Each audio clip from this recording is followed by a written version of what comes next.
Hello everybody and welcome back to Feeder Focus, your guide to the world of junior single-seater motorsport, brought to you by the Feeder Series podcasts. I'm your host George Sanderson and, well, we return to our regular program's schedule this week as there's actually junior single-seater racing action taking place. We briefly diverted our attention to the Formula E rookie test last week, and, well, this weekend we have Indy NXT and Super Formula Lights to look forward to from Barber Motorsports Park and Fuji Speedway, respectively. As always, I'm joined by one of our team of resident experts here at Feeder Series, who this week will be making his podcast debut. It's a man who can only be described as a triple threat, as he is our Indy NXT, USF Pro 2000 and USF 2000 editor. Vincent van der Hoek, how are you? Welcome to the podcast. And yeah, how much are you looking forward to this weekend? Yeah, it's going to be fun. The first permanent track of the season, so a lot of fun to be had. We'll also be hearing from our Japanese motorsport expert and Super Formula Lights editor, Finjo Muschlien, later in the episode as he previews the season opener at Fuji. But without any further ado, here is your Feeder Focus.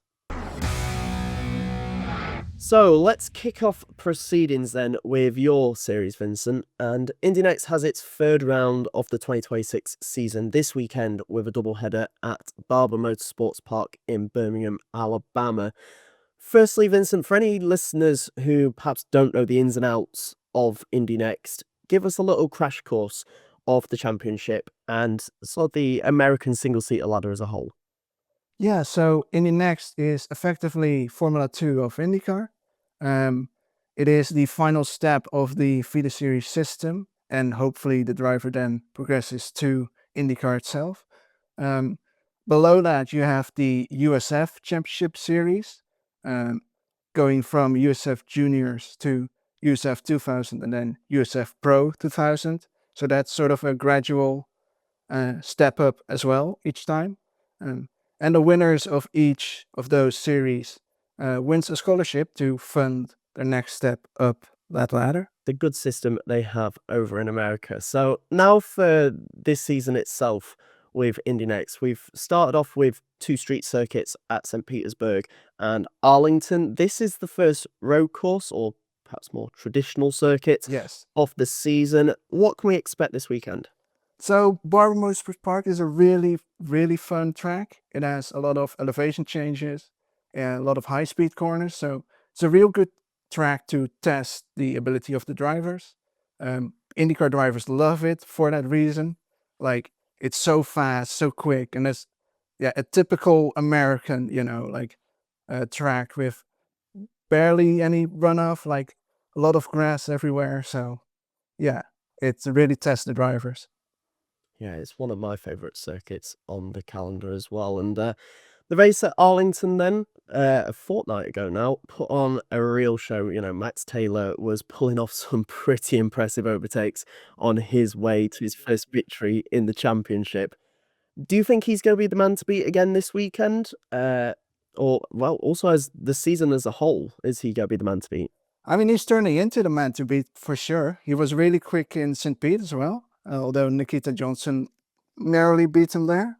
But yeah, he was insanely quick in Arlington, which is a good test since it was new for everyone.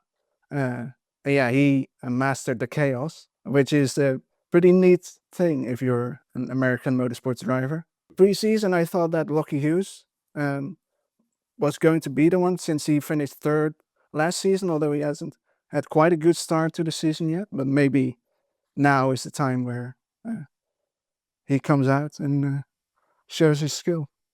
Yeah, absolutely. Lockie currently fourth in the championship, which has a quite an interesting point system. It is quite easy to lose a lot of ground and then gain it all back. But we can do an entire episode on just the point system. That's we absolutely could. Indy NXT, not quite the same as some of the European series with a normal point system, should we say.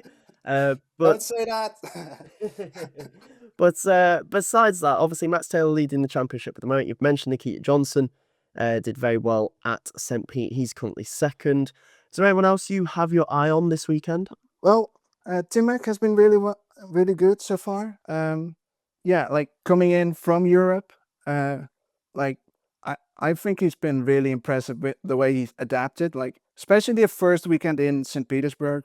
Like it's a track that most of the American drivers have already been at once, and he was immediately on the pace there, which is in, insane for someone who is coming here for the first time. Texas, bit different since it was new for everyone, but still 2 podiums already. So, yeah, maybe this will be his race to finally reach the top step.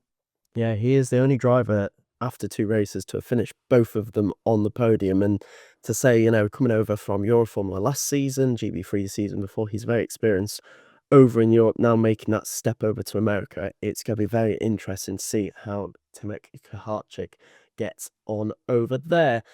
Who else, are you expecting to maybe make a step up who has perhaps, I don't want to say disappointed in the opening 2 rounds because we are only 2 rounds in, but, who hasn't maybe reached the heights we were expecting them to after pre-season?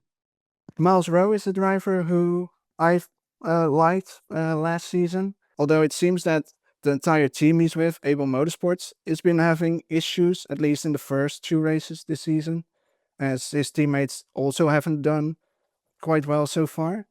But yeah, he's a very experienced driver, and yeah, I think he can make that final step. But the start of the season has not really shown that so far. Well, we will wait and see this weekend, but I'm sure it's going to be very exciting with the 3rd round of the season for Indy NXT. Elsewhere across the other side of the world, we have to go from Alabama to Ayama to head to where Super Formula Lights will be holding their season opener this weekend at Fuji Speedway. They have 3 races this weekend, every round of the Super Formula Lights season having a free race weekend. And well, let's hear from Feeder Series' very own Japanese motorsport expert, Finjo Muschlien, who can now tell you a little bit more about what to expect. Super Formula's feeder series kicks off its 7th season this weekend, and it's one you don't want to miss, as 3 drivers make the switch over from international racing. Most notably, last year's Formula Regional Middle East champion Evan Giltaire will feature on this year's grid with BMX Racing, while Akshay Bora and Oscar Wirtz, who took titles in Euro 4 and the F4 Central European Zone in 2024 respectively, will race for Toms. But not only the international drivers make 2026 an interesting season. Every year, Japan's big manufacturers Honda and Toyota field their most promising talents in the championship. If their juniors do well, they step up to Japan's pinnacle of single-seater racing, Super Formula. And although this year's grid doesn't feature a returning driver backed by a manufacturer, last year's Formula Regional Japan and Japanese F4 champions, Toyota Juniors Kiyoshi Umegaki and Takeya Suzuki, will feature on the grid. The series uses the Dallara 324, the same car you may know from Euroformula Open, and the calendar consists of 6 rounds across Japan with 3 races each. So, an interesting season of Super Formula Lights ahead of us, and this weekend, Fuji, a very famous track. Vincent, you know a little bit about this circuit. Are you looking forward to the weekend? Yeah, it should be fun. I always enjoy racing there in the sim, so will be good to watch, I think. Yeah, and of course, Formula One used to race there back in the day, and WEC as well, the World Endurance Championship. That will be very interesting to see. A bit of other news this week, a bit of a story I don't think I ever expected to be saying about in March, but GB3 and GB4 enjoyed snow at Silverstone on Wednesday for their official pre-season test at the circuit that will hold the season opening round. In GB3, Deegan Fairclough was quickest, under 1/10 of a second ahead of the 2 Rodins of Maxim Rem and Martin Molnar. And in GB4, it was Thomas Ingram Hill who set the pace with a lap in the first session of the day, as sessions 2 and 3 were interrupted by the weather and red flags. But yeah, a little bit of chaos in GB3 and 4 with the snow, which at this time of year you don't quite expect. We'll move on to some transfers for this week, though, and Vincent, I'm going to pass over to you because there were 2 bits of news coming from the F1 paddock this week. So yeah, Jack Carford will take the spot of Fernando Alonso in FP1, at the time of recording, Fernando Alonso's girlfriend is about to give birth, so congratulations to him. But yeah, Jack Crawford will be in the Aston Martin, and Leonardo Fornaroli completed his first F1 test this week in a McLaren at Barcelona.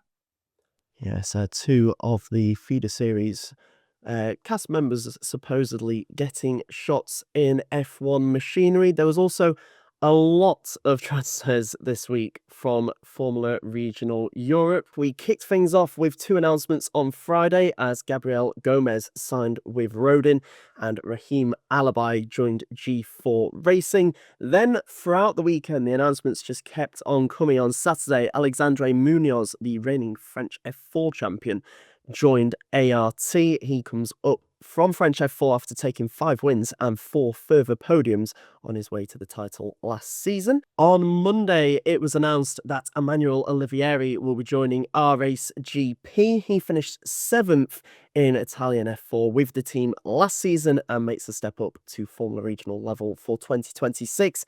And then there were 2 MP Motorsport announcements to start off the week as well, as Alexander Akbazava and Zemru Chi joined the team. 2 final transfers for you though as well. In GB3, it was announced that Lucas Fluscher will remain in the championship for a second season, this time swapping over to XL Motorsport, who raced both Argentine Prema and Hill Speed last season, taking a win with the latter at Donington Park. And on Monday, it was announced that Lewis Gilbert will join Arden Motorsport. The 21-year-old Brit is making a leap from karting to GB3, so a huge step there after he impressed the team in his simulator work and also some testing in GB4 and Formula Regional equipment. So a big best of luck to Lewis Gilbert. That is a big step for him. Leaving feeder series, though, will be Lucas Blakely, who announced on Friday that he is going to race in the Midjet Trophy France season opener at Nogaro. You can keep up to date with all the latest driver announcements by following us on X or Twitter at feeder_series and FS Americas. That has been your feeder focus for this week, though. A huge thank you to my guest Vincent van der Hoek for joining me, and also to Finjo Muschlien for his preview for this Super Formula Lights season opener. A reminder, you can catch Thomas Groves on Monday for a rundown of all the weekend's results in Race Recap. And as always, you can find all the links to the feeder series socials, as well as my own and those of my guests, down in the description or show notes, depending on where you are watching or listening to us from. Don't forget to like, subscribe, comment, share, do whatever you need to do to get the word out there about this podcast. But for now, I've been George Sanderson. This has been your Feeder Focus, brought to you by the Feeder Series podcast. Take care, and we'll see you next time.